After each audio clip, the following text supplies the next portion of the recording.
Hey, Shalom, Mishra. I want to start for those by giving all praise to Yahweh, Ba'ashem, Yahushua, Ba'ashem, Rakakwa, double honors to the apostles of GMS and honors to brothers doing the work in truth while sincerity.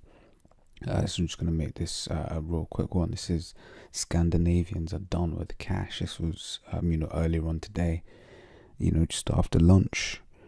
So fewer than 10% of new Norwegians are still using paper currency or coins, which could completely disappear in a decade.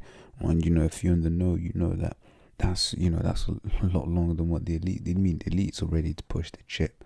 It's only a matter of time now, and Lords will sooner rather than later, because the sooner this chip gets pushed out, then the sooner we can get out of this hellhole, right?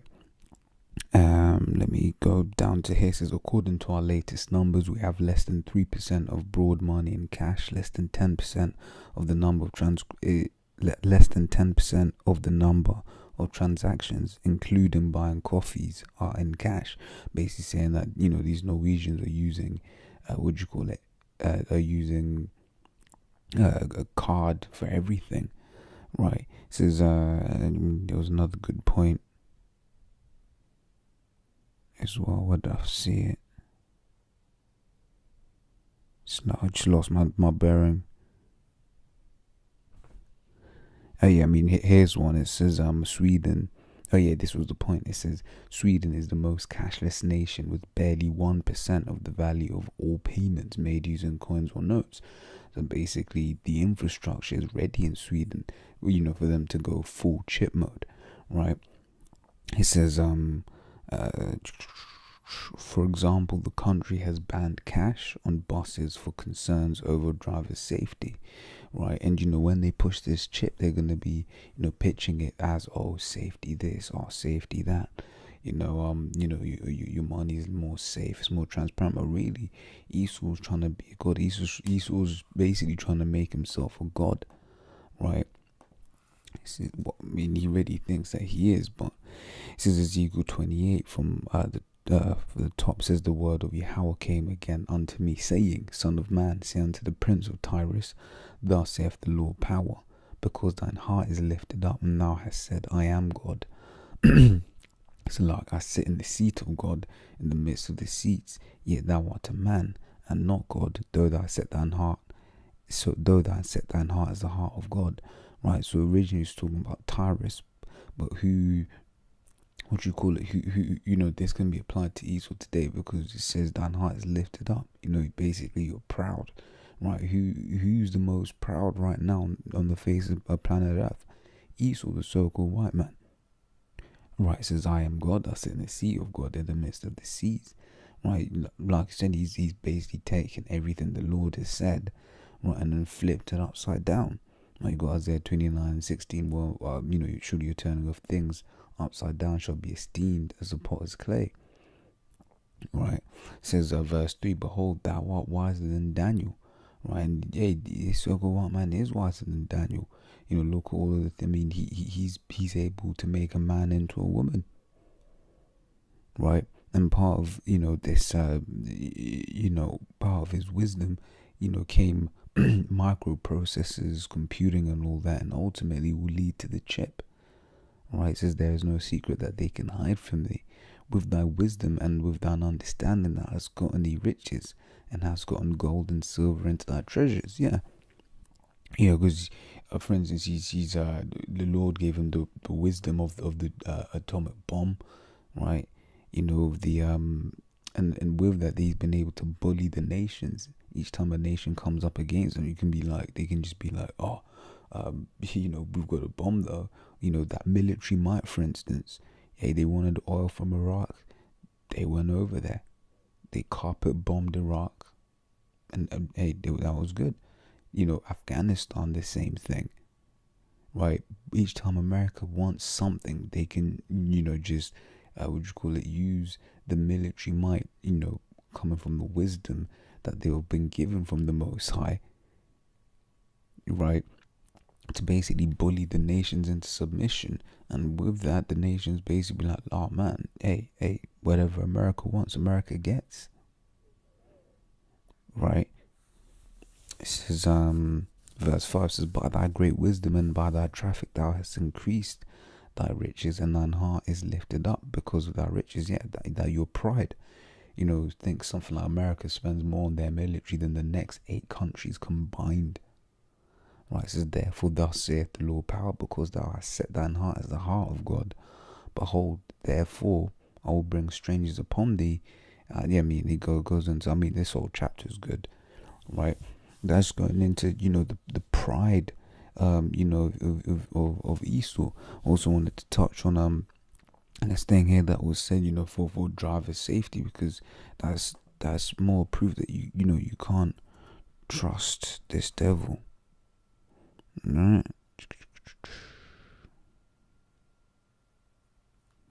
Verse Sirach 12 and 10 says, never trust thine enemy, for like as iron rusteth, so is his wickedness. Right? So Esau's always got an ulterior motive, right? Which is why you can't trust this devil. Right? I was just looking for something else. There's a point here somewhere. I was trying to find it.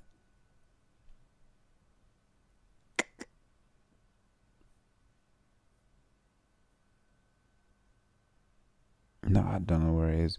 Let me get this instead, though. This is Psalms 55 and 21. It says, the words of his mouth were smoother than butter, but war was in his heart. His words were softer than, were they drawn swords? Right? Yeah, because Esau likes doing all of that, softly spoken. He likes, coming across as someone who's going to help you. Right, but all his motives are to your destruction, to your end. Right, so he'll be like, hey, take this chip. That means if you faint and you've got one of those ones where you got to have a shot of something. If you faint, then we can find your medical history very quickly. Right, he'll come with all of these different tactics. Or hey, if you take the chip, then you'll have early release from prison, right, etc., right? Because Esau's MO, his hope, his motive is the destruction, right? And this is why Revelations 13 and 16 says, and he calls it all, both small and great, right? Your what do you call it, your average Joe, to your Bill Gates, your Jeff Bezos, right, rich and poor. Once again, you average Joe, your Jeff Bezos, free and bond. You from your, there's in the guys that are in the prisons versus the guys that can walk around free to receive a mark in their right hand or in their foreheads, right? And that no man, and here's the thing, right? So so you understand, what do you call it, what this is talking about. And that no man might buy or sell, save he that had the mark or the name of the beast or the number of his name. Right now, people say it's Christianity, people say it's an embargo, right? You can't buy or sell with Christianity, right? This chip, will have all your details on it, man. You have your bank, your passport, your this, your that, right? And that's going to be your means of your unified means of identification, right? If you think about right now, if you're applying for a job, right, you can't apply for that job if you haven't got a passport, right? They're gonna be like, have you got the legal rights to stay in this country? So have you got the legal rights to work in this country? And if you haven't got that paperwork, then they're gonna say, well, sorry, you gotta go. Right. So all of this information, man, is going to be stored in your chip, and they're going to say, hey, why have all of these different types of documentation, all of these passwords? Why are you going to have all of this when you can just have this one chip, right? But it's the judgment for that, taking that chip, right? It's Revelations 14 and 9 says, and the third angel followed them, saying with a loud voice, if any man worship the beast and his image and receive his mark in his forehead or in his hand, well, so basically take the chip, because it doesn't matter where you take it, right? You take the chip, you're basically saying that Esau's your God, right? You're not having faith in the Most High, right? It says, the same shall drink of the wine of the wrath of the Most High, which is poured out without mixture into the cup of his indignation, right? It says, and he shall be tormented with fire and brimstone in the presence of the holy angels and in the presence of the Lamb. Right. So basically, you're going to feel the wrath of the Most High. What was that? Because all of this is all about the time of Jacob's trouble.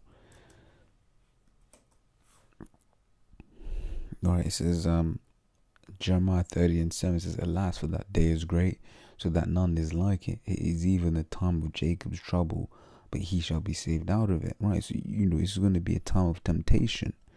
You see what the precept is here, in Revelation 3:10. Yeah, it's going to be a time of temptation, and those that fail, right, those that fail the test, they're going to end up taking the chip. Right, it's Revelation 3:10 says, because thou hast kept the word of my patience, I also will keep thee from the hour of temptation. Right, this is which shall come upon all the world to try them that dwell upon the earth. Right, so if you have faith, then the Most High is going to take care of you in the time of temptation, and you won't succumb and take the chip. Why? Because you have an understanding of what the scriptures say. You know that the Lord's going to take care of his men. Right, it says Isaiah 65:13 says, therefore thus saith the Lord power, behold, my servants shall eat, but ye shall be hungry. Behold, my servant shall drink, but ye shall be thirsty. Behold, my servant shall rejoice, but ye shall be ashamed. Right? So just talk about how, knowledge and wisdom shall be the stability of thy times. Right? It says Isaiah 33:6 says, and not wisdom and knowledge shall be the stability of thy times and strength of salvation. Right? And the fear of the Lord, of Yahweh, is his treasure. Right? So if you fear the Lord, right, and you have understanding of these scriptures, you won't take the chip, which is the way this world is heading to. Like, people go, oh yeah, cashless is so awesome. Oh look, I can pay with my phone. Right, but they don't understand the ulterior motive. They don't understand that the elite's end goal is to chip the whole masses. Let's see if anyone even if anyone even touches on that in there. You'd be surprised with and that's the point. Without cash, you're letting the government be the middleman of every transaction you make. That means you can't pay for anything unless the government knows about it. Right? You get a quick prosy, then the government knows you're getting a quick prosy. Right? He says, hey, a slippery. I was expecting someone to at least mention the chip. Right? It says a slippery slope to 1984, chipping your arm. Anyone check out on YT what Aaron Russo said about Nick Rockefeller. Right?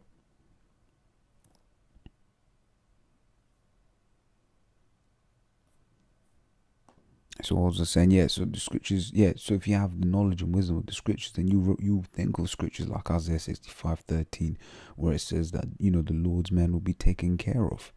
Right? Let me also because you say, my servant shall eat. Right now, the scripture says there that no man might buy or sell. So if you can't buy or sell, that means you can't drink, you can't eat, there's no food to eat. Right? But hey, if you have faith, then the Lord will, will take care of you. He'll take care of your food. Right? Because he promised, and Lord's words won't, Lord will never break a promise, man. Lord says something's going to happen, it's going to happen. Right, as Sirach 2:10 says, look at the generations of old and see, did ever any trust in the Lord and was confounded? Yeah, basically saying, look, read the story of Elijah, right? Read the story of Daniel in the lion's den, right? Read the story of Shadrach, Meshach, and Abednego. Read all of these great stories where the Lord has delivered the children of Israel from a tricky situation. Right? You think that he won't, he hasn't got enough power to deliver you from the chip. Right, you just have to have faith, right? But faith is a gift, pursuing to what is that? Pursuing to Ephesians 2:8. It's Ephesians 2:8. It says, for by grace are ye saved through faith, and that not of yourself, it is the gift of the Most High. Right, so if you haven't got faith, right, then the Lord didn't want you to have it, man. Right, because the elect were ordained from the beginning of the earth. Right, this is Ephesians. So bug there. Right, this is Ephesians 1:4. It says, according as he hath chosen us in him before the foundation of the world, that we should be holy and without blame before him in love, having predestinated us unto the adoption of children by Yahweh Shai Mashiach himself, according to the good pleasure of his will. Right, so basically saying the elect were chosen from before the earth, right, and the elect won't take the chip. Right, so yeah, I mean, I'm starting to ramble on now, so I'll just cut it here. Lord's will, you are edified, and until the next time, I'll say shalom.